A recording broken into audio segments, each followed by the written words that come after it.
দেশনেত্রী বেগম খালেদা জিয়ার সাথে থেকে স্বৈরাচার বিরোধী আন্দোলন থেকে শুরু করে বিগত 16 বছরের গণতান্ত্রিক আন্দোলনে শরীক ছিলাম।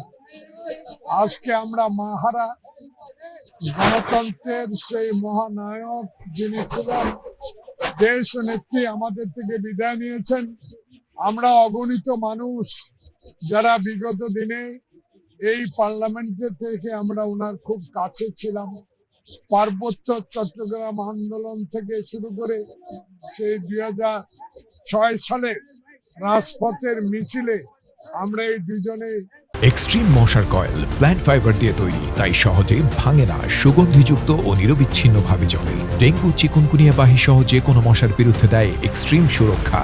ওনার সাথে উপস্থিত ছিলাম, তাই আমাদের অনুভূতি একটাই, আমাদেরকে ছেড়ে যিনি পরকালে চলে গেলেন, হাজার কোটি মানুষ আজকে তার জন্য দোয়া করবেন। সারা বিশ্বের মানুষ এই নেত্রীর জন্য দোয়া করবেন। একটু পরে আমাদের স্ট্যান্ডিং কমিটির মিটিং হবে, জাতীয় নেতৃবৃন্দ আর বিশদভাবে আপনাদেরকে জানাবেন। আমরা আল্লাহর কাছে আপনাদের মাধ্যমে একজন রাজনৈতিক সহচর হিসাবে দেশ নেত্রীর জন্য আপনাদের মাধ্যমে দেশবাসীর কাছে দোয়া চাচ্ছি।